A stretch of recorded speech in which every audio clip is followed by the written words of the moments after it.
시작. 소박하지만 소중한 우리 가족의 행복. 저는 부산에 사는 30대 여성 혜진이라고 합니다. 결혼한 지 어느덧 12년이 되었고 소중한 딸 수아와 남편 정수와 함께 조그만 아파트에서 평범하지만 따뜻하게 살고 있습니다. 지금 돌이켜보면 우리 가족의 시작은 평탄하지 않았지만 오히려 이렇게 힘들게 시작했기에 매일이 더 소중하게 느껴졌던 것 같습니다. 저와 정수의 첫 만남은 대학교 MT에서였어요. 그때만 해도 서로의 첫인상은 그다지 깊지 않았지만 우연히 반복되면서 서로의 일상에 자주 스며들기 시작했습니다. 술자리에서 취한 친구를 챙겨주고 어려운 공부를 나눠 도와주던 평범하지만 다정한 청춘이 바로 정수였습니다. 시간이 흘러 자연스럽게 연애를 시작했고 흔히들 말하는 불꽃 같고 화려한 사랑은 아니었지만 늘 한결같은 마음과 듬직한 성격에 저는 서서히 마음을 열었습니다. 무엇보다 인생에서 한 번도 흔들림 없이 고든 모습을 보여줬다는 것이 저를 정수에게 더 끌리게 만든 이유였습니다. 결혼은 예기치 못하게 다가왔습니다. 어느 날 갑자기 찾아온 딸 수아의 소식에 저희는 급하게 양가의 허락을 받고 소박하게 가족이 되기로 결심했습니다. 당장 화려한 예식장도 멋진 허니문도 없었지만 저희에게 중요한 건 서로에 대한 신뢰와 앞으로의 삶을 함께 하겠다는 다짐이었습니다. 수아가 뱃속에서 자랄 때부터 저는 정말 큰 어려움 없이 임신기를 보냈습니다. 흔히들 말하는 입덧도 많지 않았고 무거운 몸을 이끌고도 남편과 함께 소박한 야식 한 끼를 나누며 소소한 행복을 누렸습니다. 겨울바람 불던 그 해, 결국 진통이 시작된 지 1시간 만에 수아를 순산할 수 있었던 순간은 제 인생에서 가장 감동적이고 벅찼던 날이었습니다. 남편 정수는 아이가 태어나기 전이나 후나 변함없이 성실하고 자상했습니다. 돈을 많이 벌지는 않았지만 언제나 가족을 위해 최선을 다하려고 노력했고 퇴근 후 피곤한 몸으로도 직접 손발도 닦아주고 제 허리까지 주물러주는 작은 배려가 얼마나 소중했는지 모릅니다. 돈보다 중요한 진심을 믿고 의지할 수 있다는 사실이 저를 세상 누구보다 평온하게 만들어 주었습니다. 그렇게 우리 가족은 비록 풍요롭진 않았지만 하루하루에 감사하며 남들이 부러워하는 멋진 집이나 외제차가 없더라도 마음만은 나날이 풍성해졌습니다. 주말이면 근처 공원에 소풍을 나가고 작은 텃밭에서 딴 사실이 삶에 얼마나 큰 힘이 되고 어떠한 역경이 닥쳐와도 이겨낼 용기를 주는지 새삼 느끼게 됩니다. 힘들고 지친 하루의 끝에 사소한 농담 하나로 웃을 수 있을 때, 따뜻한 밥상 앞에서 손을 꼭 잡고 잘 다녀왔어 인사를 건넬 수 있을 때, 그 순간이 바로 우리 가족의 소소한 행복이자 삶의 이유라는 생각이 듭니다. 아직도 완벽하지 않고 가끔은 걱정과 다툼도 있지만 그래서 더더욱 서로의 존재에 진심으로 감사하며 살아갑니다. 한 아이의 부모가 되고 하나의 가정이 되어 맞이한 아침과 저녁이 지금의 저희에게 얼마나 소중하고 값진지 이 글을 쓰며 다시 한번 마음 깊이 새기게 됩니다.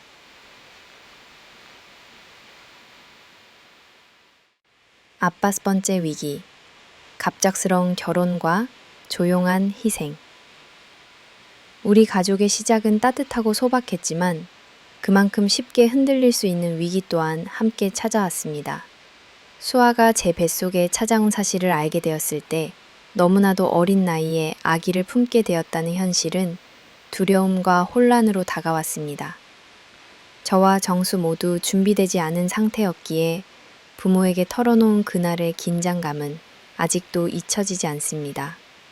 그 누구에게 내 삶을 기대본 적 없던 제가 갑작스레 한 남자의 아내이자 곧 한 아이의 엄마가 되어야 한다는 막막함에 며칠 밤을 제대로 자지 못했었습니다. 양가 가족들은 예상치 못한 우리 결혼 소식에 놀람과 당혹스러움을 감추지 못했습니다. 축하도 있었지만 그보다 걱정이 더 컸으리라 생각합니다. 예식장 예약이나 집 마련, 신혼여행 등 하나하나 차근차근 꿈꿔오던 평범한 과정 없이 우리는 급박하게 예식을 올리기로 결정했습니다. 예식은 소박했지만 하객들의 시선과 속삭임은 우리의 불안에 불을 지폈습니다. 친구들도 먼 친척들도 아기가 먼저였구나 라는 속삭임을 삼키지 못하는 눈치였습니다. 그럼에도 불구하고 정수는 제 곁을 지켰습니다. 남들은 책임을 진다며 시작한 결혼을 쉽게 흘려보지만 정수는 정말로 저를 위해, 아이를 위해 실질적인 변화와 노력을 보여주었습니다. 간단한 밥상 하나에도 내가 너랑 우리 아이를 꼭 행복하게 해주겠다며 다부진 약속을 남겼죠. 정작 저는 앞으로 펼쳐질 미래가 두렵기도 하고 기대되기도 했지만 그저 견디고 받아들이는 마음으로 하루하루를 살았습니다. 친구들이 인스타그램에 올리는 화려한 웨딩 사진, 신혼여행지의 풍경, 사랑받는 아내의 모습은 저에게 너무 먼 이야기처럼 느껴졌습니다. 저 역시 예쁜 드레스를 입고 가족과 친구들의 축복을 받으며 반짝이는 미소 짓고 싶었지만 현실은 조그마한 식장에 대여한 드레스를 급히 걸치고 단 몇 장의 사진만 남긴 채 시작된 결혼 생활이었습니다. 결혼 후 남편과 저는 더 빨리 성숙해져야만 했습니다. 주변 친구들은 대학을 다니고 첫 직장을 구하며 인생을 즐길 때 저는 이미 엄마라는 무게를 짊어지는 삶을 시작하게 됐습니다. 매일매일 불안 속에서 태동을 느끼고 남들보다 일찍 찾아온 가족의 책임감 앞에 외로움도 서운함도 있었지만 누군가에게 쉽게 하소연할 수도 없었습니다. 겉으로는 씩씩해 보였을지 몰라도 그 이면에는 나는 너무 빨리 나 자신을 포기한 것이 아닐까 하는 후회와 미련이 밤마다 밀려들었습니다. 그리고 결혼을 준비하면서 아무런 여유도 선택지도 없었던 저를 보며 정수 역시 항상 미안함을 감추지 못했습니다. 진짜 잘 살게 되면 꼭 정식으로 예식도 올리고 허니문도 다시 가자. 는 그의 말에 기대를 걸어보면서도 현실은 한번 굳어진 운명을 돌리기엔 너무 먼 것처럼 느껴졌죠. 임신과 출산이 주는 육체적 고통도 컸지만 마음속의 외로움과 어긋난 삶의 속도, 그리고 가족이라는 이름 아래 갑작스레 주어지는 희생들, 저는 언제나 조용히 감내해야만 했습니다. 지인들에게 가족들에게 행복하다고 밝게 인사하면서도 속으로는 내 몫의 청춘과 자유를 희생한 채 하루하루 엄마이자 아내로 살아가는 자신이 너무 안타까웠죠. 그러나 슬픔과 후회가 깊어질 때면 정수가 퇴근 후 사온 작은 빵 한 조각 혹은 뱃속 아기가 힘차게 꿈틀거리는 순간들이 다시 저를 일으켜 세워주곤 했습니다. 내가 있어야 우리 가족이 살아갈 수 있어. 남편의 이 한마디는 제 희생이 결코 헛되지 않았음을 오롯이 증명하는 소중한 위로였습니다. 이렇듯 저희 가족의 시작은 창으로 급하고 조용히 벽을 넘어야 했던 시기였습니다. 누구에게도 떳떳하게 자랑할 수 없는 결혼식이었지만 소리 없이 지켜낸 희생과 조용히 흘린 눈물, 그리고 어느새 자라난 책임감이 우리 가족을 지금까지 버티게 해준 힘이었다고 생각합니다.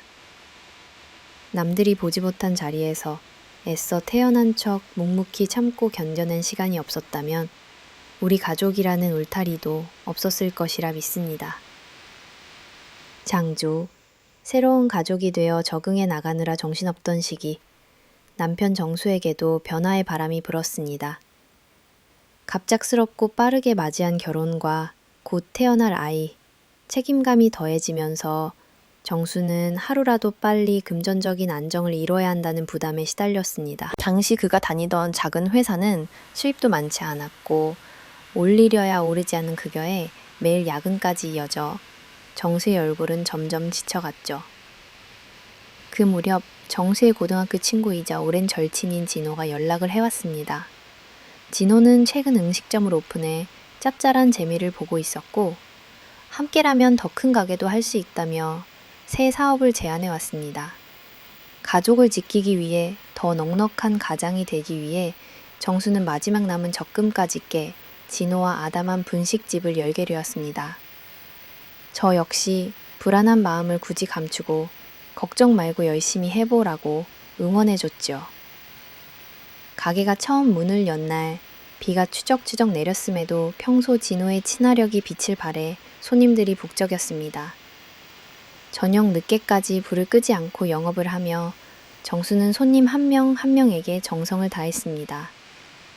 집으로 돌아와서는 피로가 가득한 얼굴이었지만 오늘은 정말 꿈꿔온 첫 발을 내딛는 것 같았어 라며 잔잔한 미소를 보여주기도 했습니다.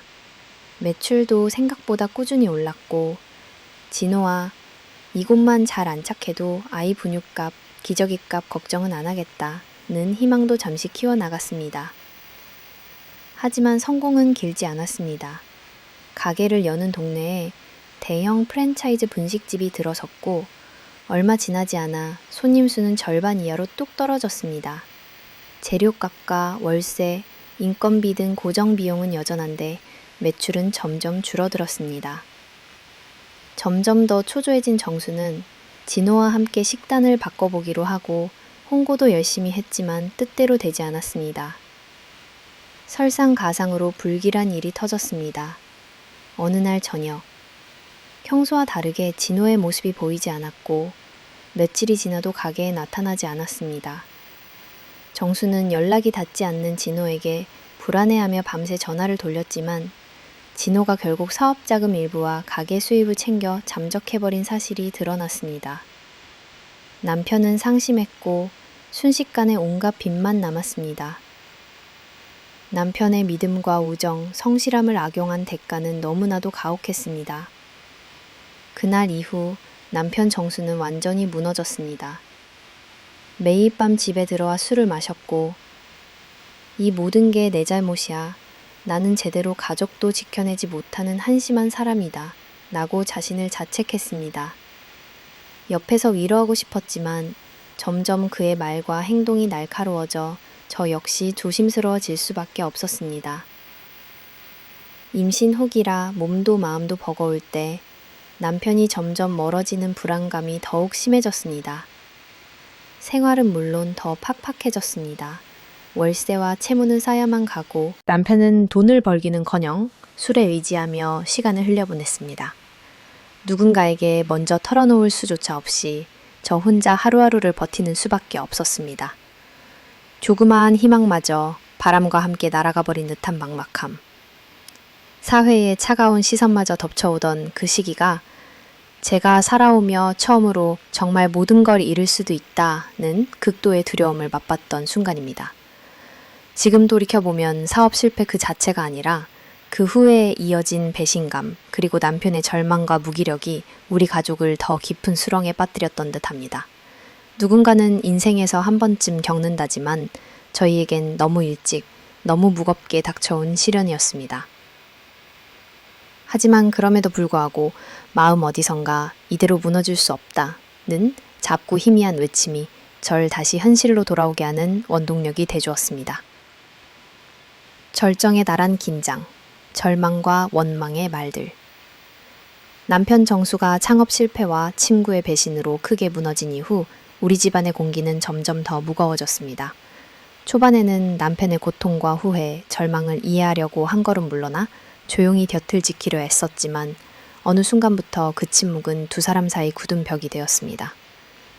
정수는 낮에는 멍하니 시간을 보내다가 밤이 오면 온갖 술병을 쌓아놓고 혼자 취해갔습니다.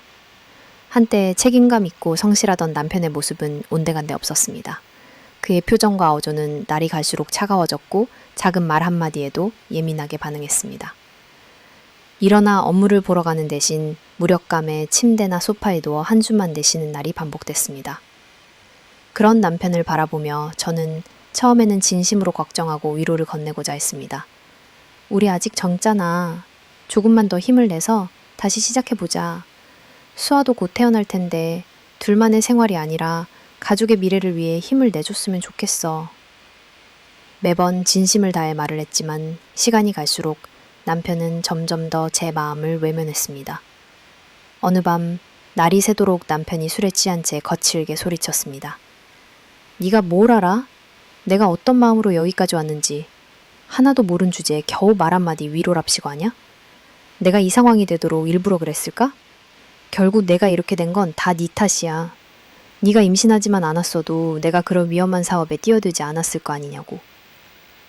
하지만 그날 이후 남편은 한 번도 진심 어린 대화나 사과 없이 계속해서 술에 의존했습니다. 저는 점점 방 안의 벽만큼 두꺼운 마음의 벽을 마주하게 되었고 남편은 냉정하고 날선 말에 수없이 상처받았습니다. 자려고 누웠던 밤이면 잠들지도 못하고 천장을 바라보며 지금의 결혼이 정말 옳았는지 이 길의 끝은 어디인지 스스로 되묻는 날이 많아졌습니다. 경제적 어려움에 대한 스트레스 그리고 남편에 대한 실망과 외로움이 겹쳐 몸과 마음이 서서히 지쳐갔습니다. 출산을 앞두고 제 한계에 닿은 어느 날 저는 더 이상 참을 수 없어 처음으로 남편에게 큰 소리를 냈습니다. 당신이 이렇게 계속 술만 마시면 우리 아이는 어떻게 지킬 거야. 울면만 하지 말고 제발 한 번이라도 제대로 이겨내보려고 노력해보면 안 되겠어? 하지만 남편은 이미 크게 틀어진 마음으로 저에게 아무런 기대도 희망도 갖지 않은 듯 보였습니다. 그는 대답했습니다. 넌 절대 내 기분을 이해하지 못할 거야. 모든 걸 잃는 기분, 옆에 있던 친구한테까지 배신당해서 한순간에 인생이 무너져 내린 그 감정은 네가 평생 겪어보지 못할 거라고. 이후로 남편은 더 깊은 나락으로 빠졌습니다. 저는 점점 더 외로워졌고 맞벌이할 수 없는 만삭의 몸으로 그저 남편만 바라보며 눈물로 밤을 채우는 날이 늘어갔습니다. 예전엔 서로의 등이나 손을 잡으며 앞으로 뭐든 함께 이겨내자고 다짐하던 사이라면 이젠 거실 끝과 방 끝에 앉아 한 번도 눈을 마주치지 않는 날이 대부분이었습니다. 단 한 번 남편이 술에 취해 혼잣말하듯 중얼거렸던 정말 이럴 줄 몰랐다, 아무것도 안 남았다는 소리는 제 마음까지 쓸쓸하게 만들었습니다. 나 역시 남편에게 내 탓이야, 내가 미안해 라는 말을 반복하다가도 도저히 참지 못해 화를 내고 원망의 말을 쏟아냈습니다. 남들도 모두 이런 과정을 겪으며 가정을 지키는 것인지 아니면 우리만 너무 어린 나이에 세상의 고통을 감당하고 있는 건 아닌지 그런 생각에 밤새도록 울곤 했습니다. 이렇듯 절망과 원망은 때로는 서로를 이해하려는 애씀으로 또 어떤 순간에는 더 깊은 좌절로 다가왔습니다. 이 시기에 저는 우리 부부가 정말 무너질 수도 있겠다는 두려움을 처음으로 실감했습니다. 사랑으로 시작된 사이가 상처투성이 원망으로 가득 채워지는 걸 속수무책으로 바라만 볼 수밖에 없는 그러한 무기력한 날이 끝도 없이 계속되었습니다. 시댁의 냉담함, 남편 정수의 사업 실패와 그 이후의 나락, 그리고 부부로서의 관계가 점점 메말라가던 그 무렵 저는 마지막 남은 희망을 시댁에 걸 수밖에 없었습니다. 어쩔 수 없는 상황 속에서 그래도 가족이니까 한 번만 도와주실 수 있지 않을까 하는 남은 기대와 절박함, 그리고 약간의 부끄러움조차 감추지 못한 채 시골에 계신 시어머니에게 전화를 걸었습니다.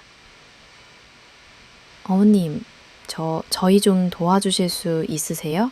정수가 요즘 너무 힘들어하고 있고 사업이 완전히 망해서 지금은 생활비도 제대로 못 내고 있어요. 저도 뱃속에 아이가 있는데 할 수 있는 일이 너무 한정적이어서 정말 조금이라도 생활비에 보태 써주실 수 있을까요? 짧은 침묵이 흐르고 시어머니의 목소리가 들려왔습니다. 정수는 그렇게라도 일하다가 망한 거니 어쩔 수 없지. 근데 넌 부모도 없고 의지할 데가 없다 보니 이렇게 손을 벌릴 수밖에 없네? 나는 솔직히 이런 부탁받을 때마다 참 낯설고 불편하다. 그 한마디가 제 기대를 산산조각 냈습니다.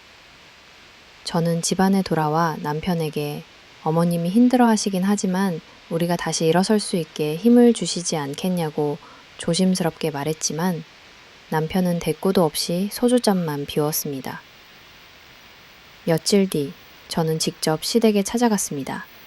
거실 한켠에 앉아 조용히 고개 숙여 인사한 뒤 다시 한번 요청했습니다. 정말 죄송합니다, 어머님. 저희가 당장은 이렇게밖에 할 수가 없어서 아이 낳기 전까지만이라도 조금만 도와주세요. 뱃속 아이 생각해서라도. 하지만 시어머니는 커피잔을 내려놓으시며 차갑게 말씀하셨습니다. 내가 돈이 마르지 않는 셈이니? 너희 부모도 없는 네가 우리 집에 들어왔을 때부터 이런 일 당할 줄은 알았다. 네가 어떻게 키운 아이인지 내가 어떻게 책임지냐? 정수가 돈 못 벌면 네가 다니며 돈 벌어와야지. 그리고 아기도 네가 낳겠다 마음먹고 결혼한 거 아니야? 나는 그저 손주 하나 볼 줄로만 알았지 이런 골치 아픈 일까지 안고 살지 몰랐다. 그 순간 마음속에서 무언가 부서지는 소리를 들었습니다. 분노와 실망, 절망, 그리고 참을 수 없는 서글픔이 한꺼번에 밀려왔지만 임신한 몸으로 쉽게 울거나 따져 물을 수도 없었습니다. 그냥 네 하고 고개를 숙이는 수밖에 없었습니다. 이후로도 시댁의 태도는 점점 더 노골적으로 냉담해졌습니다. 남편이 어려워져 몸도 마음도 망가져가는 상황인데 시댁에서는 손 놓고 정수도 힘들겠지, 시간이 지나면 괜찮아질 거야 식의 무책임한 말만 반복하셨습니다. 가끔 미안하다는 듯 한마디 건네긴 했지만 구체적인 도움은커녕 다소 무시하는 태도까지 보였습니다. 어느 날 밤 남편이 술에 취해 엄마가 나보고 남의 집 귀신도 아니고 친자식 벌이도 못해주면 다소 자식 벌이도 아닌 거라고 했다. 여 흐느끼듯 중얼거렸습니다. 저는 남편의 상처받은 모습도 안쓰러웠고 동시에 자신에게조차 기대지 못하고 온전히 나 스스로 모든 걸 감당해야 한다는 현실이 너무도 서글펐습니다. 아이를 낳은 후 더욱 기댈 곳 없는 하루하루가 반복됐습니다. 몸은 지쳤고 감정은 닳고 집 안의 공기마저 무겁기만 했습니다.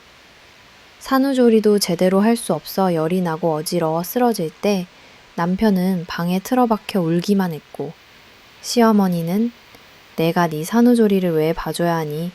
이 엄마 있었으면 이렇게 고생 안 했겠지 라는 말만 내뱉으셨습니다. 가끔 시댁에 인사를 드릴 때마다 애는 나중에 정수가 한 사람 키우는 게 맞아. 너는 네 몸 챙겨야지. 라며 육아조차 내 몫으로 여기지 않는 시기가 일쑤였습니다. 명절이나 가족 행사 때도 시댁 가족들은 저를 투명인간 대하듯 지나치곤 했고 밥상에서 말 한마디 붙여줄 때조차 요즘 뭐 먹고 사냐? 이제 애도 컸으니 네가 좀 더 벌어야겠는데? 같은 현실만 찌르는 말뿐이었습니다.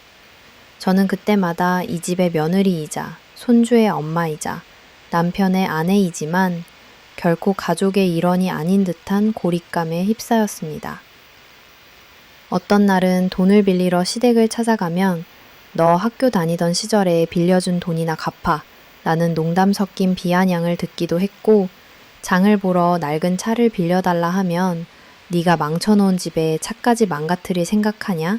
라며 연박을 당하기도 했습니다. 마음 같아선 뛰쳐나가고 싶었지만 이미 부모도 없는 처지라 돌아갈 곳도 의지할 곳도 없었습니다. 특히 딸 아이를 시누이에게 보내야 할 때가 다가왔을 때 시댁의 냉정함은 극에 달했습니다. 저의 마지막 자존심마저 내팽개치듯 너희가 이렇게 거지 같은 상태에서 애를 어떻게 키우니? 차라리 우리 집안에 자식 없는 정이 시누이에게 맡겨 더 좋은 환경에서 키우는 게 나아 라면서 일말의 배려나 슬픔도 느껴지지 않는 표정이었습니다. 매일 밤 저는 딸아이의 작은 손을 잡고 몰래 울었습니다. 내가 엄마가 맞는지, 내가 과연 이 가정에서 살아도 되는 사람인지 자신조차 잃어버릴 정도로 마음이 식어갔고 시댁의 가족이란 이름, 수의 그 안에서 저는 단 한 줌의 온기조차 얻지 못한 채 외로움과 무력함에 사로잡혔습니다. 신랑이 없는 가족 행사 때, 또한 아기가 아플 때, 또는 남편이 힘들어할 때조차 시댁에서는 네가 알아서 해 라는 태도로 일관했습니다. 삶의 무게는 고스란히 제 어깨로만 쏟아졌으나 그 무게는 점점 더 제 마음을 눌렀습니다. 지금 생각해보면 시댁의 차가움과 무관심, 남의 집안 식구가 아닌 그저 집안 부담거리라는 인식은 저의 자존감을 송두리째 빼앗아갔던 것 같습니다. 살면서 가족이라는 울타리가 얼마나 무정할 수 있는지, 그리고 사람의 마음을 쉽게 만드는 결정적 이유가 때로는 무관심이라는 것도 처음 알게 되었습니다. 그래도 저는 끝까지 혹시라도 바뀔 수 있을까? 기대를 품었지만 시댁은 끝내 변하지 않았습니다. 오히려 남편이 힘들 땐 네가 더 열심히 해라. 네 몫까지 네가 다 짊어져야 한다. 는 식으로 저에게 모든 부담을 전가했습니다. 그렇게 저는 한동안 가족이란 이름의 차가운 벽 안에서 오직 딸아이와 함께 손을 잡고 밤을 견디는 것만이 유일한 위로였던 시기를 지난 것 같습니다. 고통스럽고 외로웠던 그 시간들 속에서도 저는 언젠가는 나와 내 아이만큼은 꼭 따뜻하게 지켜줄 수 있겠다고, 내 가족만큼은 절대로 이런 식으로 울게 만들지 않겠다고 다짐했습니다. 그리고 그 다짐은 끝내 험난한 시련 속에서도 조금씩 저를 일으켜 세우는 희망이 되어주었습니다. 공이어렁 아나이가 어쩔 수 없는 독립, 임시로 한부모가 되다. 끝이 보이지 않던 고난 속에서 저희 가족은 더 이상 선택지가 없는 궁지에 몰렸습니다. 남편은 사업 실패 이후 점점 스스로를 놓아버렸고 가족의 가장으로서의 책임감은 이미 바닥을 드러낸 상태였죠. 집안은 무거운 침묵과 절망만이 가득했고 경제적으로도 점점 숨통이 조여왔습니다. 남편은 매일 술에 취한 채 방 안에 틀어박혀 있었고 아이가 세상에 나온 후에도 별다른 변화는 없었습니다. 그야말로 저는 몸도 마음도 그리고 현실적으로도 그 누구에게도 의지할 수 없는 상태가 되었습니다. 아이마저 시댁에서 잘 키울 자신이 없다는 식으로 저를 압박하기 시작하면서 저는 처음으로 혼자서 아이를 책임지고 살아가야만 하는 상황임을 인정할 수밖에 없었습니다. 부모도 없는 저는 돌아갈 집조차 없었고 친정이라 할 곳도 없었기에 절망과 눈물 끝에 이제 내 두 다리로 버텨봐야 한다는 각오를 하게 되었습니다. 출산한 지 며칠 지나지 않아 저는 몸이 회복되지 않은 상태로 일자리를 구하기 시작했습니다. 지방의 작은 공장, 아동복 조립 공장에 어렵게 취직했습니다. 아침 6시에 집을 나서 저녁이 훨씬 넘어야 겨우 돌아오는 고된 생활이 시작됐습니다. 집에서는 시어머니가 마지못해 손녀딸을 돌봐주셨지만 언제든 네가 돈 못 벌면 애를 남에게 주겠다 있는 처지였습니다. 매일 공장에 도착해 유니폼을 입고 기계 소리에 둘러싸여 일하는 동안에도 머릿속에는 오늘 우리 아이 잘 있으려나? 혹시 또 시댁에서 무슨 일이 벌어지진 않을까? 하는 걱정뿐이었습니다. 공장 일은 생각보다 훨씬 험했습니다. 섬유가루로 목이 칼칼해지고 손가락 끝이 터져 피가 맺혔지만 하루하루 출근 도장을 찍는 데만 의의를 두었습니다. 저와 비슷하게 힘든 삶을 견디는 노동자 아주머니들 틈에 섞여 조용히 점심 김밥을 씹을 때면 눈물이 나올 것 같아 일부러 무표정을 유지하곤 했습니다. 퇴근을 해도 남편은 여전히 방 안에 누워 있었고 시어머니의 표정은 차가웠으며 집안에는 웃음소리 하나 없었습니다. 가끔 아이를 안아주기라도 하면 젖만 먹이면 다시 일하러 나가라며 밀쳐내듯 말하는 시어머니의 눈빛이 지금도 기억에 남습니다. 생활비, 분유값, 기저귀값까지 분주하게 계산해가며 생활했고 조금이라도 돈을 아끼려 집 근처 시장에서 폐채소를 얻어 끼니를 때우던 날도 많았습니다. 아이가 아플 때에는 병원비를 마련하지 못해 골똘히 고민하다가 결국 집에서 밤새 옆을 지키며 아이의 이마에 찬 수건을 올리며 조용히 울곤 했습니다. 무거운 삶의 무게는 때로는 남편을 향한 원망으로, 때로는 아이에게 미안한 마음으로 가슴에 켜켜이 쌓였습니다. 무엇보다 견디기 힘들었던 것은 이 모든 현실이 일시적인 것인지 아니면 끝을 알 수 없는 터널인지 알 수 없었다는 점이었습니다. 정규직도 아닌 임시 일용직 신부는 매달 해고의 불안과 맞닿아 있었고, 하루라도 집안에 사고가 생기면 당장 일을 그만두고 나앉아야 하는 불안정함에 시달렸습니다. 시어머니는 네가 아기가 있으면 뭐든 참고 다 감내해야 애도 클 수 있다고 틈만 나면 차갑게 말했고, 남편은 몰려오는 죄책감과 무기력함을 술로 지었습니다. 그럼에도 불구하고 매일 새벽 일을 나서 목도리를 두르고 버스에 오를 때면 스스로 마음을 다잡았습니다. 내 아이만큼은 반드시 내가 지킬 수 있도록 오늘 하루도 절대 무너지지 않겠다. 이렇게 스스로에게 다짐하며 하루를 시작했고, 저녁이면 한 손에는 쥐고 온 보호투 2개, 다른 손에는 아이를 꼭 안고 방으로 들어가서야 비로소 눈물을 흘릴 수 있었습니다. 지친 몸으로 아이에게 젖을 먹이며 엄마가 곁에 있어줄게, 아무 걱정하지 마라 고 속삭이는 밤에는 아이의 작고 따뜻한 손으로부터 다시 힘을 얻곤 했습니다. 이 시기 매일이 살아남는 것 자체가 목표였습니다. 밥 한 끼, 쉬는 시간, 10분, 그리고 밤중에 잠깐 바람 쐬며 숨을 돌리는 그 짧은 순간이 하루 가운데 유일한 휴식이었습니다. 우울증이 심하게 올 때면 모든 걸 포기하고 싶다는 생각이 불현듯 들기도 했지만, 곁에 잠들어 있는 아이를 보면 다시 정신을 차릴 수 있었습니다. 동네의 이웃들에게조차 현실을 쉽게 말하지 못하고, 누군가 도움을 청하면 네, 잘 지내요, 아이도 건강해요 라고 거짓으로 웃으며 넘어가기 일쑤였습니다. 혹여나 제가 힘들어 보이는 모습을 보이고 소문이라도 돌면 시댁에서 더 큰 압박이 들어올 수 있다고 생각했기 때문입니다. 그저 모든 생존의 무게와 아픔을 제 마음 안에 봉인한 채 고독한 전쟁을 치르고 있었습니다. 그러는 사이 시댁에서는 이렇게 불안정하게 살아가면서 아이에게 미래가 있겠느냐며 노골적으로 아이를 떼어내려는 말과 행동을 보이기 시작했습니다.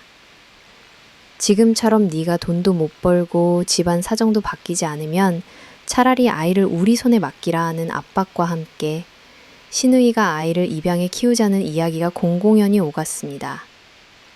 어느 날엔가 아이가 울고 있을 때 집에 도착하자 시어머니가 이런 식으로 아기 방치할 거면 네가 집에 오지 말든지 아이를 우리에게 넘기든지 해라 라고 매몰차게 내뱉는 일도 있었습니다. 저는 아이를 품에 안고 밤새 울었습니다. 내 손으로 내 딸을 키울 수 없는 운명, 어쩌면 평생 한부모처럼 아이를 몰래 키워야만 하는 나날들이 앞으로 계속될지도 모른다는 두려움이 엄습했습니다. 하지만 그럼에도 불구하고 내가 이 시간들을 견디지 못하면 이 아이조차 행복할 수 없다는 심정으로 버티었습니다. 이처럼 저는 온전히 혼자였고 누구에게도 기대기 어려운 극도의 고독, 생활의 압박, 사회로부터의 소외까지 겹친 최악의 나날을 보내야 했습니다. 하지만 그 절망 속에서도 매 순간 다시 일어나게 해준 건 아이의 존재, 그리고 어느 순간에는 차가운 시어머니의 말에도 꺾이지 않았던 엄마로서 내 아이를 지켜야겠다는 다짐이었습니다. 누군가는 임시로 한부모라 부르지 모르지만 그 시간 동안 저는 세상 무엇보다 강한 존재가 되어 있었습니다. 정댕한 정무왕, 아이를 입양 보내라는 압박. 지독히 외롭고 힘겨운 한부모의 나날 가운데 저는 매일 한 가닥 희망을 품고 살았습니다. 비록 남편은 무너졌고 시댁은 무관심하며 경제적 기반조차 없었지만 적어도 수아를 내 손으로 키울 수 있다는 사실만이 밤마다 저를 버티게 해주는 유일한 기둥이었습니다. 하지만 그렇게 애써 지켜온 것마저 위협하는 상상조차 하고 싶지 않았던 순간이 찾아왔습니다. 어느 아침 공장 근무를 마치고 집에 들어오니 시어머니와 시누이, 남편까지 모두 모인 자리가 차려져 있었습니다. 예감은 좋지 않았습니다. 시어머니의 표정은 냉정했고 시누이의 눈동자에서는 묘한 기대와 불안이 뒤섞여 있었습니다. 남편은 누군가에게 휘둘리는 듯 멍한 얼굴로 바닥만 바라보고 있었습니다.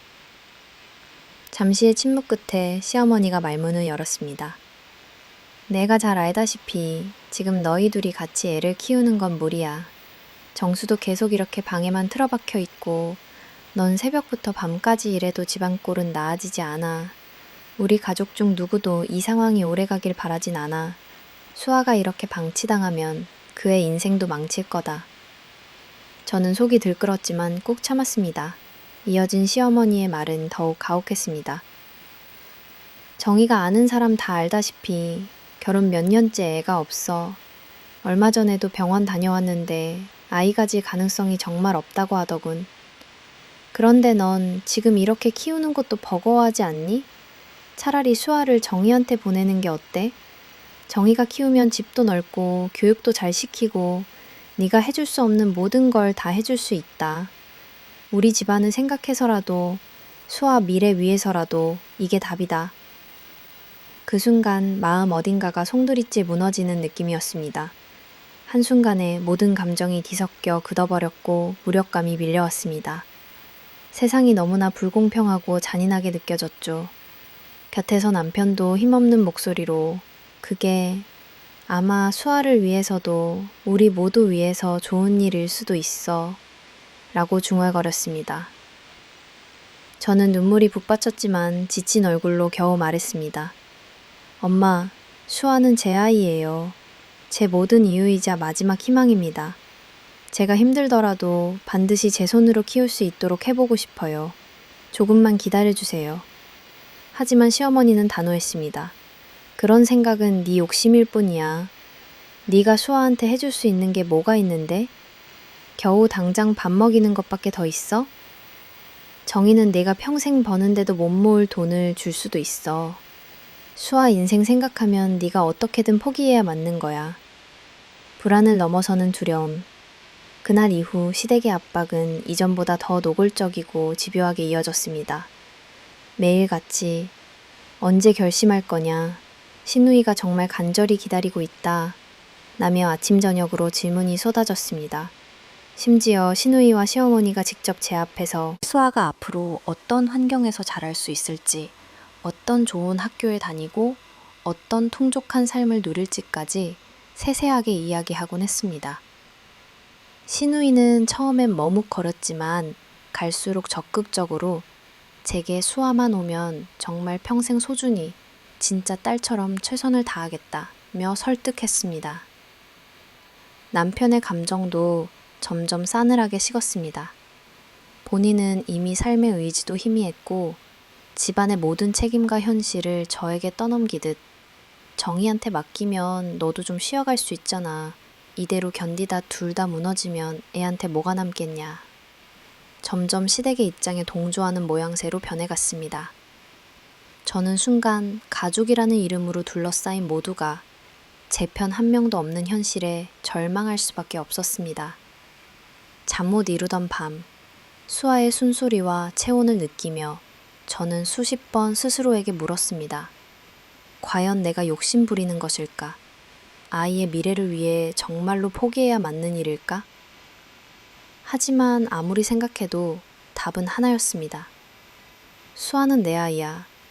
남이 내 대신 엄마가 돼준다는 건 상상조차 할 수 없는 일인데 이런 제안을 받아들이는 순간 나는 엄마로서 끝난다. 라는 절박감 뿐이었습니다. 입양을 강요당하지만 지켜낼 수 없는 현실. 며칠 뒤 시댁에서 정식으로 가족회의가 열렸습니다. 모두가 돌려 앉아있는 자리에 수아는 작은 의자에 앉혀졌고 시누이는 아이의 손을 잡으며 환한 미소를 지었습니다. 하지만 정작 수아는 낯선 어른들 틈새에서 불안한 표정을 짓고 있었습니다. 회의는 일방적이었습니다. 시어머니는 네가 지금 이기적으로 버티지만 이 결정이 수아 인생을 바꿀 수 있다는 걸 똑똑히 알아라. 우리 가족을 믿고 큰 결심을 해주겠니? 나는 마지막 말로 저를 또다시 압박했습니다. 신우이도 언니 정말 제게 한번 기회를 주세요. 라며 저를 바라봤습니다. 저는 이미 모든 기운이 빠져버린 듯 아무 대꾸를 못했습니다. 마음속으로 조금만 더 버티면 다른 길이 생기지 않을까? 끝없이 자기 합리화가 반복됐지만 시댁 식구들은 한치의 흔들림도 없었습니다. 그리고 결국 수아가 더 나은 환경에서 자라나길 바란다는 명분 아래 저는 내 삶에서 가장 쓰라리고 무력한 선택을 해야만 했습니다. 언젠가 다시 내 품에 데려오겠다는 마음속 약속을 마지막 동아줄처럼 쥐고 수아를 시누이 집에 임시 양육을 맡긴다고 서류에 사인하게 되었습니다. 이별의 순간 작은 손을 붙잡고 그날 밤 저는 말로 표현할 수 없는 상실감을 느꼈습니다. 딸아이는 제가 무언가 전한 달라졌음을 감지했는지 곁에 꼭 달라붙어 떨어지지 않았습니다. 아이를 품에 안고 엄마가 꼭 다시 널 데리러 올게. 이건 잠깐이야. 라고 속삭이며 꾹 참았습니다. 문을 나서는 아이들을 바라보는 마음은 마치 심장을 찢기는 듯했고 내 생애 가장 긴 하루처럼 느껴졌습니다. 그 후 매일 밤 저는 침대에 누워 베개를 젖히며 내가 진정 엄마인가? 무력하고 아무것도 지킬 수 없는 나에게 엄마 자력이 있을까? 수십 번을 자책했습니다. 사람들은 입양이 아름답고 고귀한 선택이라고 말할지 몰라도 강요된 입양과 환경 속에서의 포기는 또 다른 종류의 상처이자 슬픔이었습니다. 가끔 시누이 집에서 사진 한 장이 오면 아이의 얼굴을 한참 들여다보다 혼자만의 오열과 그리움에 밤을 새기도 했습니다. 마음 한구석을 채우던 약속. 시간이 흐르면서 저는 조금씩 삶을 추스르기 시작했습니다. 노동의 대가로 생활비를 꾸려나갔고 때로는 아이에게 보내 작은 선물과 카드에 엄마가 언제나 사랑해 라는 짧은 편지를 담아 전했습니다. 누군가에게는 평온해 보였겠지만 내 안의 허전함과 상실, 언젠가 반드시 아이를 되찾고야 말겠다는 다짐은 어느 때보다 단단해졌습니다. 이 과정에서 진정한 가족이란 무엇인지, 인간의 진실된 사랑과 희생이 어떤 모습인지 다시금 자문하게 되었습니다. 아이에 대한 간절한 사랑과 복잡한 죄책감, 시댁과 남편의 무책임함, 그리고 엄마라는 이름 아래 견뎌야 했던 쓰라린 선택. 그 모든 순간 저는 한 번을 포기하지 않고 마음 깊은 곳에서 희망의 불씨를 꺼뜨리지 않으려 이를 악물고 버텼습니다. 아이를 잃고 절망의 소용돌이에 빠지다. 수아를 시누이 집으로 보내고 나서 내 인생은 눈에 보이지 않는 깊은 어둠 속으로 빠져들었다. 그동안 버텨낼 수 있었던 유일한 희망이자 숨결이던 딸아이가 더 이상 곁에 없다는 현실은 하루하루의 의미까지 앗아가 버렸다. 새벽에 눈을 떠도 아이의 기척을 먼저 찾게 되고 주방 한켠에 놓인 작은 물컵, 아이가 쓰던 장난감에서조차 그리움이 치밀었다. 집이 이렇게 조용하고 공허할 수 있을까?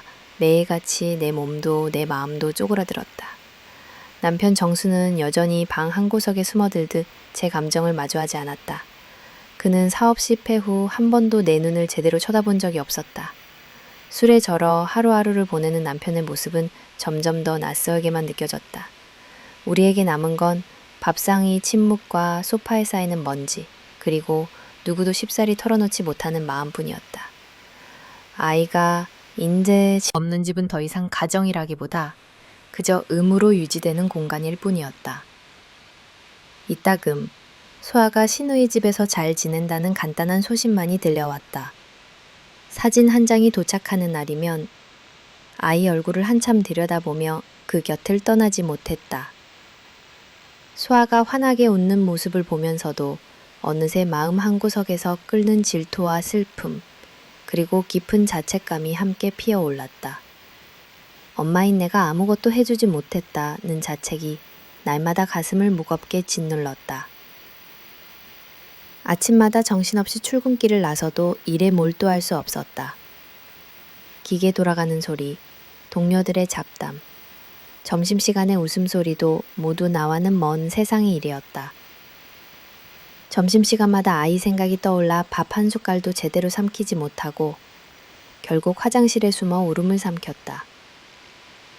퇴근 후 돌아와 불 꺼진 집에 들어서면 전등 스위치를 켜는 순간 쏟아지는 침묵과 외로움에 다시 한번 주저앉았다. 누군가에게 전화 한번 할 가까운 친구도 없었다. 누구에게도 이 비통함을 솔직하게 꺼낼 수 없었다. 남편과의 관계도 나날이 멀어졌다.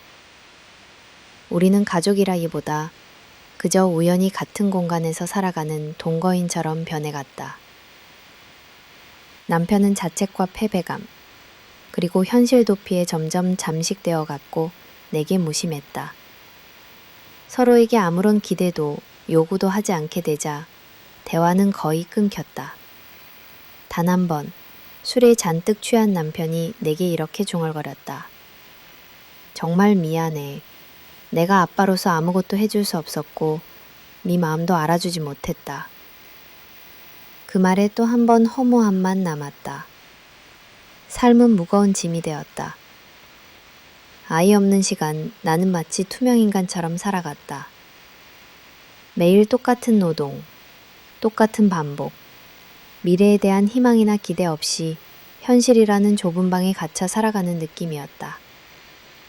주말이면 침대에서 하루 종일 나오지 못했고 아이 옷가지에서 향기라도 묻어날까 싶어 코끝에 가져가 눈물만 흘렸다. 때때로 이제는 아무 의미가 없다.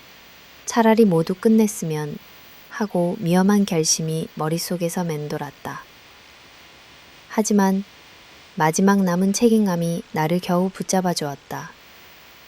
설령 아이를 잃은 엄마라도 그래도 언젠가 찾아올 수아를 위해 나는 살아있어야 했다. 가끔 시누이 집에서 들려오는 소식조차 나를 위로하지 못했다. 수아는 잘 지내요. 밥도 잘 먹고 학교도 잘 다녀요. 이렇게 건조한 한마디기엔 언제나 두려움과 슬픔이 따라왔다. 혹시라도 아이가 나를 잊고 완전히 시누이 가족이 일원이 되면 어쩌지. 마음 한구석은 늘 수십 번 혼자 속삭였다. 엄마니까 괜찮다고, 언젠가 꼭 다시 만날 거라고 그렇게 스스로를 달래고 또 달랬다. 주변의 시선도 점점 무거워졌다. 아기는 잘 있지? 남편은 요즘 어떤가? 라는 평범한 질문에도 나는 뻣뻣이 웃으며 네, 잘 지내요? 라고 답했다. 모두가 내가 겪은 슬픔을 모르는 것처럼 보였다. 누군가 내 비밀을 알거나 시댁 식구들이 넌지시 이 현실을 주위에 흘릴까 두려워 더욱더 도망치듯 침묵했다. 이런 나날이 반복되자 점차 내 존재는 사라지는 것 같았다. 집에서 엄마라는 이름도 아내라는 소명도 직장에서 한 명의 직원이라는 역할도 모두 가면처럼 느껴졌다. 나는 아무것도 아닌 존재처럼 하루하루를 쓸모없이 통과했다. 때로는 수아에게 짧은 편지를 써보기도 했다. 살아있다는 것만으로도 너에게 미안하다고. 엄마로서 아무것도 해줄 수 없지만 네가 항상 행복하게 빌고 있다고. 언젠가 다시 품에 안고 싶다고. 편지는 쓰다 끝내지 못하고 찢어버리는 날이 많았지만 그 토막난 조각마저도 내 마음의 상처였다. 시간이 흐를수록 내 마음에는 증오조차 자랐다. 시댁에 대한 분노, 남편에 대한 원망, 나 자신의 무력함과 인생의 잔혹함까지 모두가 뒤섞였다.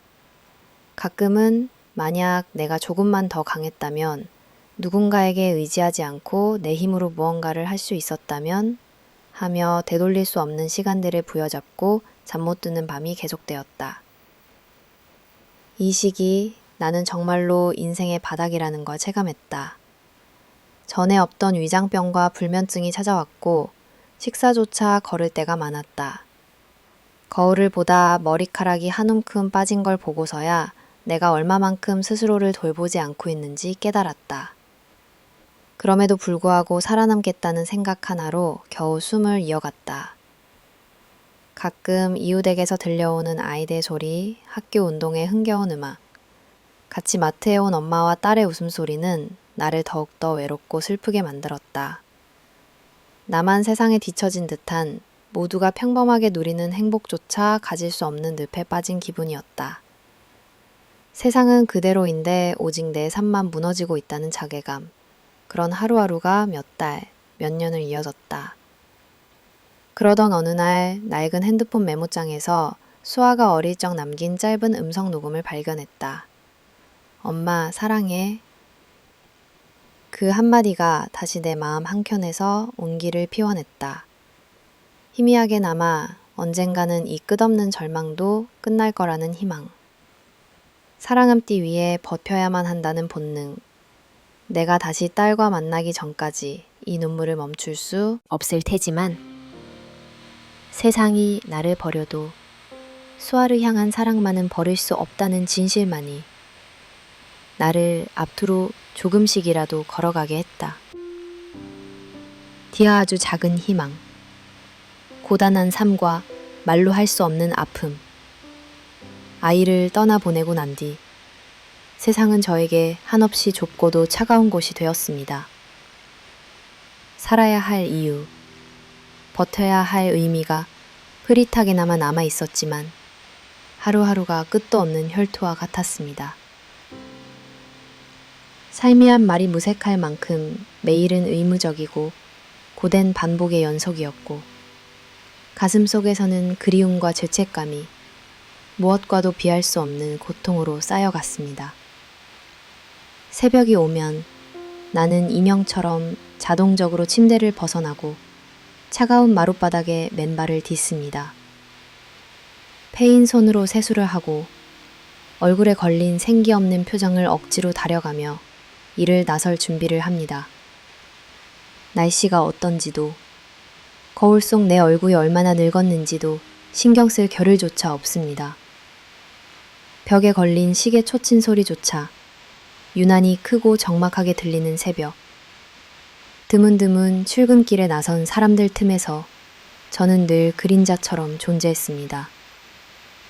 공장까지 가는 버스에서 바라본 창밖 풍경은 어제와 마찬가지로 무색합니다. 새로운 하루라는 감각도 희망이라는 단어도 머릿속에 떠오르지 않습니다. 오직 오늘도 버텨야 한다라는 자포자기와 비슷한 결심만이 무의식적으로 나를 앞으로 밀어냅니다. 반복되는 노동, 쉼없이 움직여야 하는 손, 사람들의 무표정한 얼굴 속에서 나는 그저 한 조각 날개 잃은 종이처럼 부유하듯 떠다닐 뿐이었습니다. 점심시간이 되어도 밥맛이 없습니다. 김밥 한 줄, 따뜻하지도 않은 국 한 그릇조차 제대로 삼키지 못하고 먹는 둥 마는 둥 하다 보면 다시 일할 시간이 돌아옵니다. 옆자리 아주머니가 슬며시 오늘도 기운 없어 보이네. 아기 소식 들었어? 라고 물으면 억지로 미소를 지으며 네, 잘 지낸대요. 사진도 왔어요. 라고 대답합니다. 하지만 누군가 내 고통을 들여다보려 하면 더 깊은 절망에 빠질 것 같아 표정 뒤에 감정을 꼭꼭 숨깁니다. 퇴근길에 집으로 돌아올 때면 해가 저문 거리는 한층 더 쓸쓸합니다. 습관처럼 들르는 시장에서는 최대한 저렴한 채소와 두부 한 모를 샀습니다. 가방 속에는 누더기처럼 접힌 월급 봉투, 한 구석에는 아이가 남기고 간 반지와 작은 머리끈이 놓여 있습니다. 그것들을 만질 때마다 눈물이 나올 것 같지만 기다리고 있습니다. 밤이면 더 극심한 외로움이 몰려옵니다. 한때는 아이와 마주 앉아 책을 읽으며 깔깔 웃던 거실이 이젠 다 식어버린 재와 같습니다. 침대에 누워 천장을 바라보며 손끝에 닿는 이불의 감촉, 아이가 남긴 인형을 꼭 끌어안은 채 조용히 눈물을 흘립니다. 소리내어 울 수도 없습니다. 울음마저도 이 고요한 집에선 사치인 듯합니다. 이따금 시누이 집에서 온다는 아이 사진을 눈물에 젖은 손으로 바라봅니다. 사진 속 수아는 조금 더 키가 크고 얼굴도 자라 있었습니다. 화사하게 웃는 표정, 손에 들고 있는 풍선, 유치원에서 찍은 듯한 사진. 그 표정을 볼 때마다 두 가지 감정이 교차합니다. 그래, 저렇게라도 잘 지낸다니 다행이야. 그리고 곧바로 내 곁에서 자랐어야 할 아이인데 나 때문이 아니었나 하는 자책. 매번 사진에 달래듯 입맞추며 엄마가 꼭 다시 찾으러 갈게. 사랑해 수아야 라고 마음속으로 수백 번 약속합니다. 어느 날 밤 도저히 참지 못해 일기를 꺼내어 글을 씁니다. 말로는 꺼낼 수 없는 슬픔과 미안함, 분노와 부끄러움, 내 아이라는 존재를 내 손으로 지키지 못했다는 한없는 죄책감. 살아있다는 것이 부끄러울 정도로 내 존재 이유조차 흔들림 속에 파묻혀 있습니다. 그렇게 한 글자 한 글자 써내려가다 펜 끝에 눈물이 떨어져 번져버리기도 합니다. 남편과의 사이는 점점 더 멀어집니다. 한 집에 살아도 그는 술에 의지하거나 밤늦게까지 한마디도 하지 않고 방 안에만 틀어박혀 있습니다. 한때는 서로의 손을 잡고 무슨 일이 있어도 버티자고 약속했던 사람인데 이젠 오히려 남보다 더 멀고 차갑게 느껴집니다. 마주 앉아 밥을 먹어도 각자 딴 생각, 시선조차 맞추지 않습니다. 가끔은 남편에게 따져묻고 싶은 마음이 들다가도 그 또한 이 고통의 공범자이자 또 다른 희생자라는 생각에 입을 다뭅니다. 밖에서는 고개를 숙이고 다닙니다. 복도에서 이웃과 마주치면 아기가 요즘 잘 있죠? 라는 인사에 애써 웃으며 건강해요만 반복합니다. 내색도 하소연도 할 수 없는 타인의 시선이 주는 압박은 또 다른 고통입니다. 오래 만난 친구에게도 내 속마음은 쉽사리 털어놓지 못했습니다. 타인에게 힘듦을 드러냈다가 혹여라도 수아의 상황이 밖에 알려지고 시댁에 모욕을 당할까 두려웠기 때문입니다. 그래서 더욱 내 감정, 내 슬픔, 그리고 내 희망은 깊은 우물처럼 가슴 밑바닥에만 가둬둡니다. 경제적으로도 여전히 빠듯하기만 합니다. 병원을 한 번 더 가고 싶어도 망설여야 하고 몸을 씻고도 쉬지 않고 계속 일해야 합니다. 월말이 되면 은행 문자에 가슴이 철렁이고 겨우 모은 돈은 집세와 공과금, 수아에게 줄 작은 선물로 눈 녹듯 사라집니다. 그래도 희망을 버릴 수 없는 이유는 단 하나, 언젠가 수아를 내 품에 되찾겠다는 직념 때문입니다. 외로운 밤이면 종종 부서진 희망의 조각들 속에서도 어딘가 미약한 빛을 발견하려고 노력합니다. 예를 들면 수아가 꿈에 나오는 날, 꿈속에서라면 딸과 다시 손을 맞잡고 노래를 부르고 제잘거리는 소리를 들을 수 있었습니다. 꿈에서 깨면 마음 한구석이 무너지고 아파왔지만 그 짧은 순간조차 내겐 견딜 수 있는 힘이 되었습니다. 종종 기도하듯 두 손을 모읍니다. 내가 저지른 수많은 실수와 나약함을 세상이 언젠가는 조금만이라도 용서해 주길, 아이와 다시 만날 기회가 오기를, 오늘의 이 아픔이 언젠가는 새로운 꽃잎이 되길. 그렇게 무수한 밤, 수많은 절망 한가운데서 단 하나, 꺼지지 않는 희망을 가슴 깊숙이 심었습니다. 이 어둠과 고통 속에서 내가 살아갈 수 있는 단 한 가지 이유, 언젠가는 아주 작은 기적이라도 내게 찾아와서 엄마라고 부르며 두 팔 벌려 안아주는 그날까지.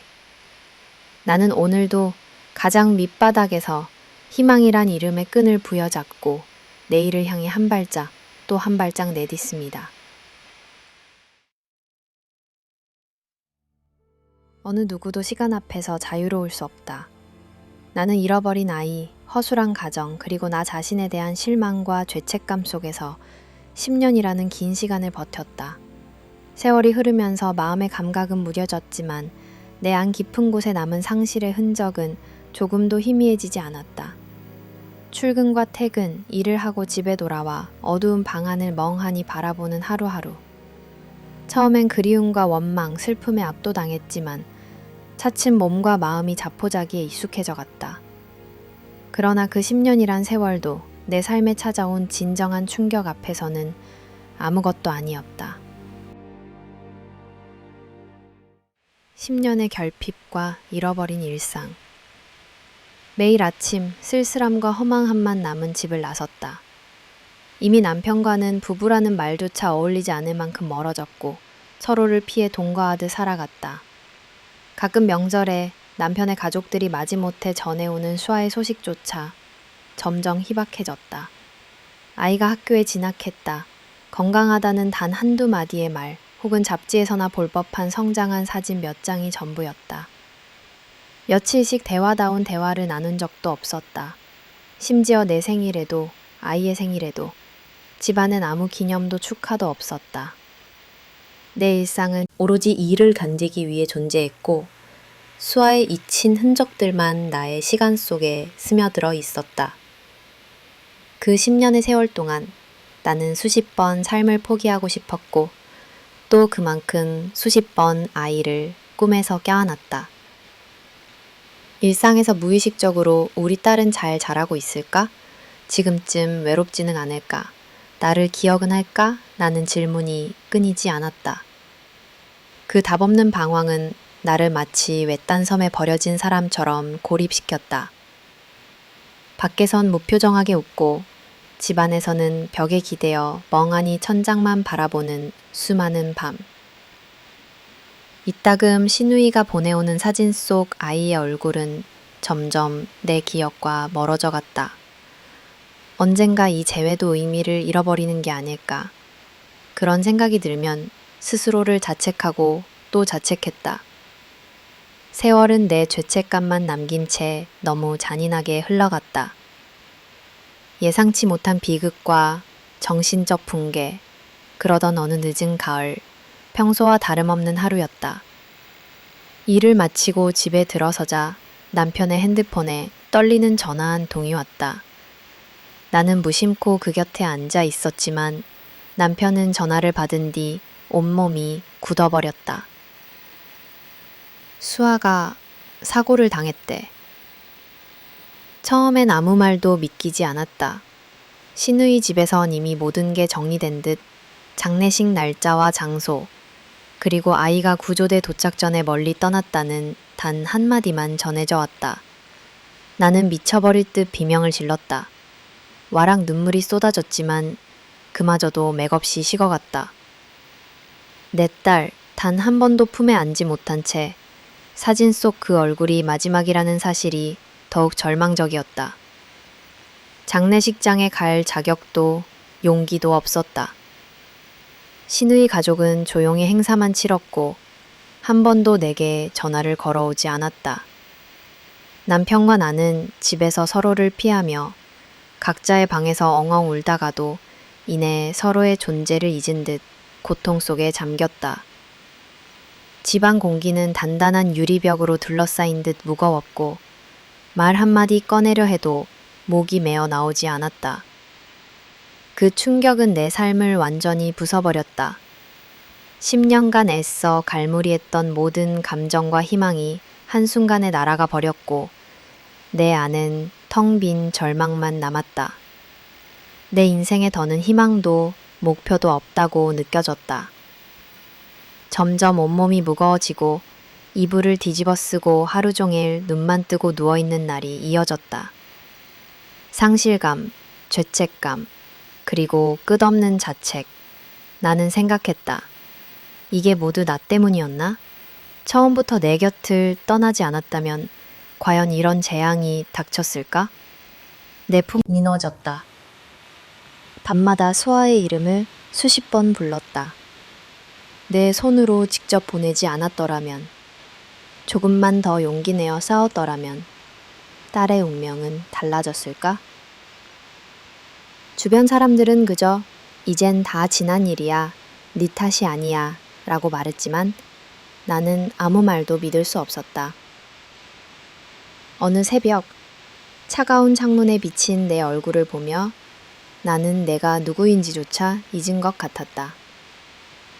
수아의 유골함 한 조각도 내 손에 쥐지 못했다는 현실.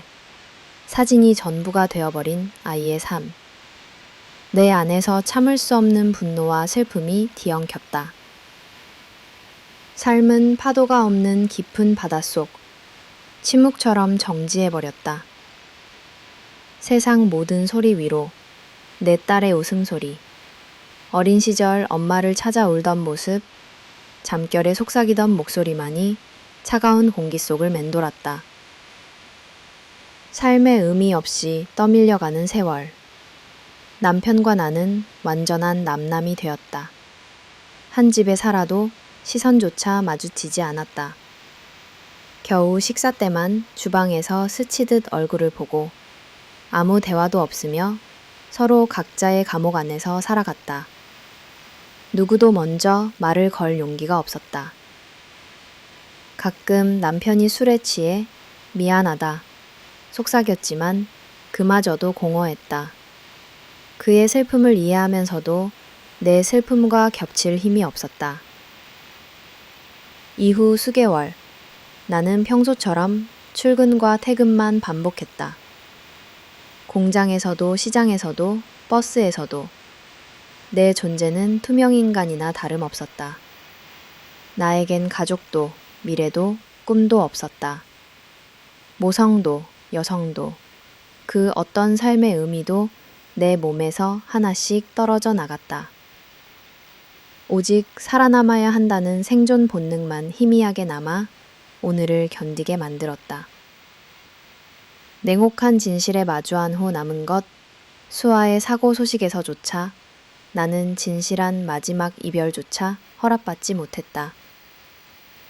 그 후 오랫동안 나는 나약한 인간, 무력한 엄마, 실패한 아내라는 그림자를 벗지 못했다. 신우인의 가족과의 갈등은 언제나 그랬듯 온전히 내 탓으로 남았다. 시간이 흘러도 나는 여전히 밤마다 아이의 이름을 불렀다. 언젠가 꿈에서라도 딸을 껴안을 수 있다면 그 순간 이후는 아무 감각조차 필요 없을 것만 같았다.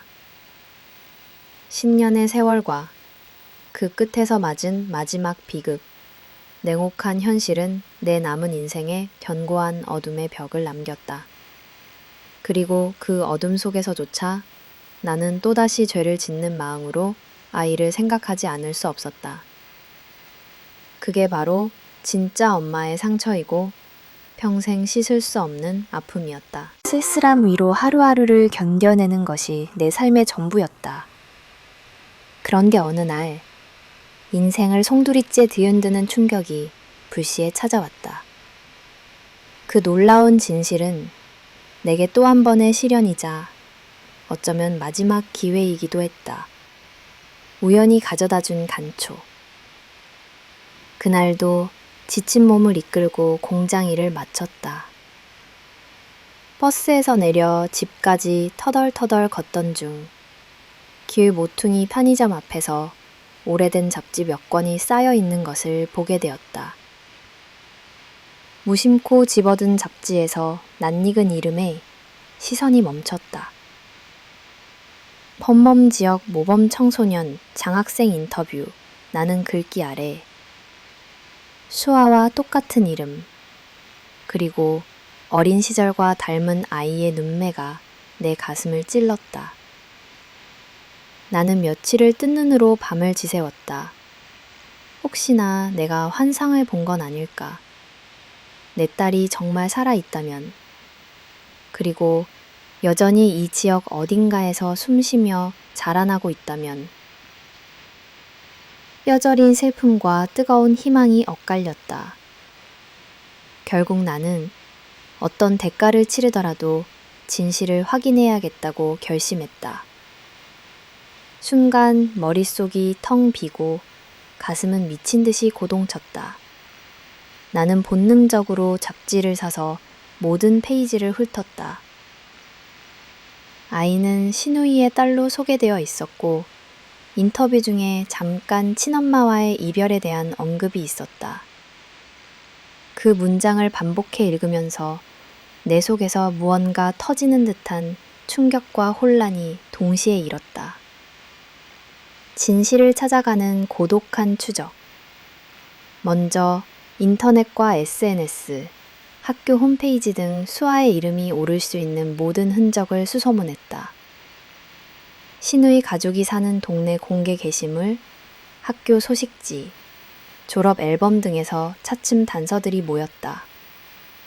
아이는 다름 아닌 신우이 부부의 자녀로 살아가고 있었고 공식 문서상 친생모는 사망, 또는 연락 두절로 기록되어 있었다. 분노와 배신, 그리고 다시 살아나는 모정이 내 안을 들볐다. 신우이는 내게 한 번도 제대로 된 사과도 안부도 전하지 않았다. 오히려 시간이 흐를수록 나와의 연락을 완전히 단절했고 내가 진실에 접근하지 못하도록 철저히 경계했다. 법정 투쟁의 길에 서다. 진실을 완전히 확인한 나는 마침내 신우이 가족에게 직접 연락했다. 신우이는 완고하게 차갑게 내 요구를 거부했다.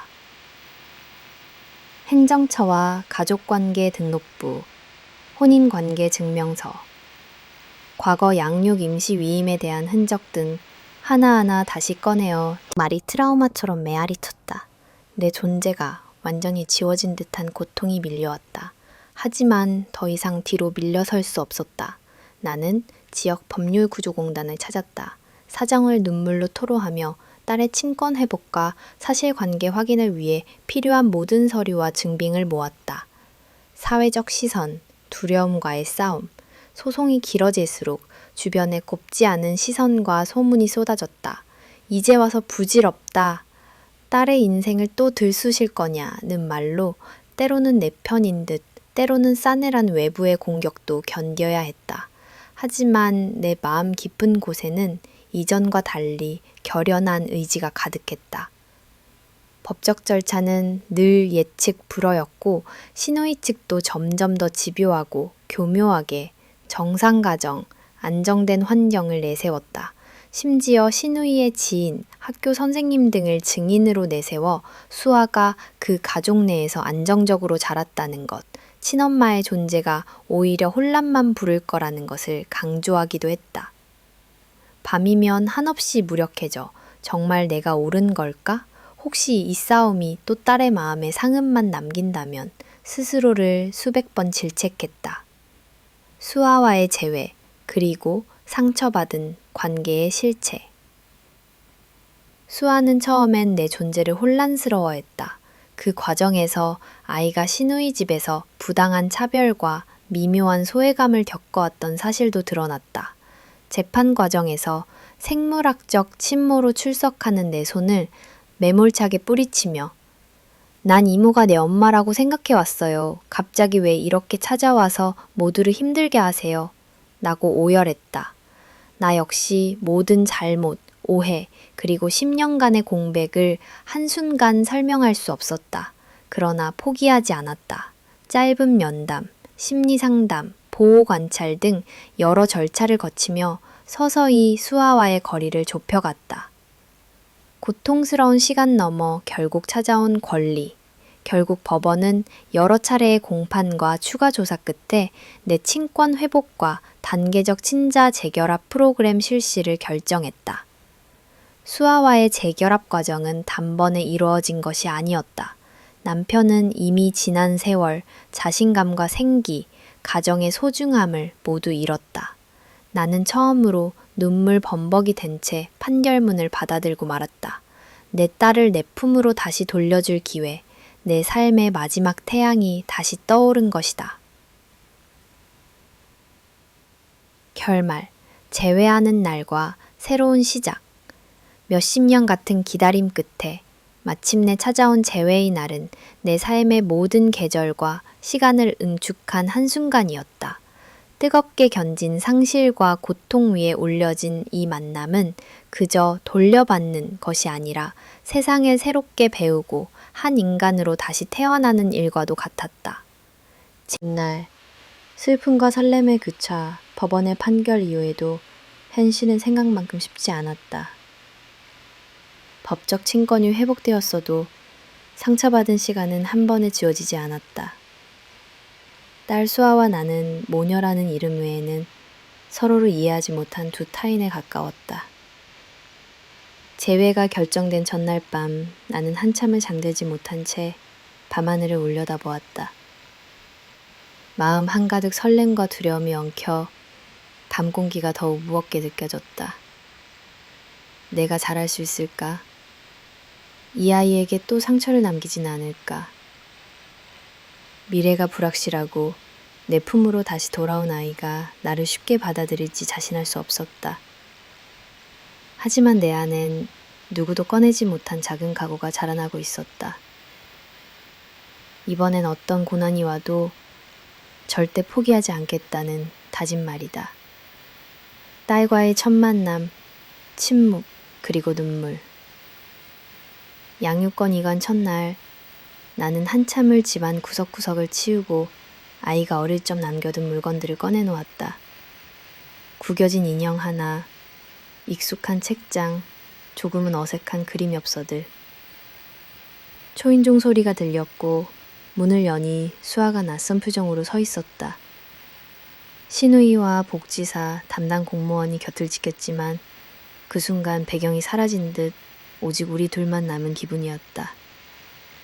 수아의 얼굴에는 10년 세월만큼의 그늘이 깃들어 있었다. 어서 와, 수아야. 나는 마치 약속한 듯 아이를 꼭 안고 싶었지만 한 발 뒤로 물러선 수아는 조심스럽게 방안을 둘러보았다. 첫날은 침묵의 연속이었다.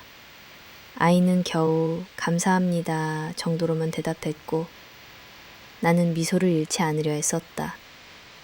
식탁 앞에 앉아도 학교 얘기를 꺼내도 우리는 마치 두 외국인처럼 조심스럽게 단어를 골랐다. 그러나 늦은 밤 아이가 잠든 방을 물끄러미 들여다보다 한 줄기 눈물이 흘렀다. 잃어버린 세월, 질문조차 못한 마음, 그리고 미안함이 하루치 감정 속에 쏟아졌다. 서서히 다가오는 회복의 시간, 재회 후 첫 주는 가장 힘든 시간이었다. 수아는 매일 긴장한 어깨와 조심스런 시선으로 나와 거리를 뒀다. 아침이면 무표정하게 일어나고 등교 전엔 잘 다녀오겠습니다 한마디만 건넸다. 퇴근 후 집에 돌아와도 집안은 조용했고 TV 소리나 식탁의 수저 소리만 유난히 크게 들렸다. 나는 마음을 다잡으며 수아야, 오늘 학교는 어땠어? 엄마가 준비한 반찬 혹시 괜찮았니? 라며 다정히 말을 붙이려 노력했다. 아이는 처음엔 대답을 피했지만 시간이 지나며 한두 줄씩 더 길게 대답하기 시작했다. 주말이면 꺼내보기 시작했다. 어릴 때 네가 좋아하던 노래가 있었는데 기억나니? 엄마가 네 편지를 오랫동안 간직했고 힘들 때마다 읽었어. 이런 작은 대화들이 쌓이며 비로소 집안에 온기가 조금씩 돌아오기 시작했다. 어느 날 밤, 수아가 먼저 내 방 문을 두드렸다. 엄마, 오늘 선생님이 저보고 많이 밝아졌다고 하셨어요. 짧은 문장이었지만 내겐 그 어떤 미로, 그 어떤 축하보다 소중했다. 가족의 의미를 되찾다. 수아와의 사이가 회복되어 갈수록 나는 가족이라는 의미에 대해 다시 생각했다. 결혼 초반, 경제적 어려움과 불안한 환경, 주변의 냉대 속에서도 지키고 싶었던 것. 아이를 잃고 가정을 잃었다고 믿었던 시간. 그러면서도 결국 돌아올 수 있는 유일한 곳이 집이고 품이라는 것.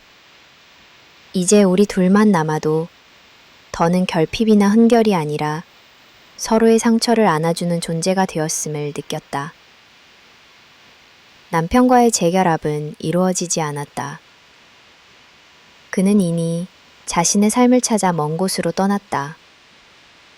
하지만 오히려 내 곁에 남은 엄마와 딸이라는 끈의 의미가 더 견고해졌다. 주말마다 함께 식사를 준비하고 동네 도서관을 찾고 서로의 일상을 기록하며 웃음 짓는 날이 잦아졌다. 수아도 서서히 친구를 사귀고 학교 활동에 적극적으로 참여하기 시작했다.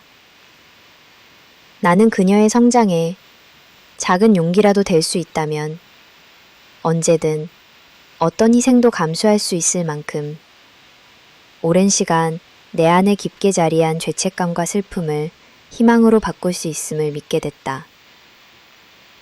두 번째 인생의 시작. 비록 세상의 편견과 차가운 시선은 아직 남아 있었다. 혼자 아이를 키우는 삶. 한 번의 실패를 경험한 과거들은 꼬리표처럼 따라붙었다. 그러나 더 이상 나는 두렵지 않았다. 우리 가족만의 작고 따뜻한 시간을 지킬 용기. 그 무엇과도 바꿀 수 없는 딸에 대한 사랑. 그리고 나라는 존재의 의미를 다시 확신하게 됐다. 새로운 시작은 대단하고 눈부신 변화가 아니었다. 아이가 내 품에서 잠든 평범한 밤, 식탁에 마주 앉아 따뜻한 밥 한 끼를 함께 나눌 수 있는 아침, 꿈속에서라도 다시 엄마라고 불러주는 딸의 목소리. 이 모든 순간이 진정한 기적이며 축복이었다. 나는 이제 매일 감사의 마음으로 새로운 하루를 시작한다. 누군가는 지난 불행보다 막연한 분노와 오해가 남아 있었지만 시간이 흐르며 서로에게 용서와 이해를, 존중과 희망을 건네게 됐다. 결론. 삶의 아름다운 재탄생. 수많은 절망 끝에 만난 기적 같은 재회. 상처를 딛고 다시 쌓아 올린 단단한 우리의 시간은 내 삶을 전보다 더 단단하고 온유하게 만들었다. 나는 알게 되었다. 가족이란 피로 맺어졌다고만 가슴에 머무는 것이 아니라 서로를 위한 무수한 인내와 용서, 그리고 한없는 사랑 위에 다시 태어나는 것임을. 어느 따사로운 봄날 수아가 내 손을 꼭 잡으며 말했다. 엄마, 우리 이제 정말 가족이야. 그렇지? 나는 조용히 고개를 끄덕였다. 더 이상 과거에 미련을 남기지 않고 오늘 그리고 내일 딸과 함께 새로운 삶을 걸어가기로 마음먹었다. 이제 시작이다. 끝나지 않는 희망과 회복의 여정.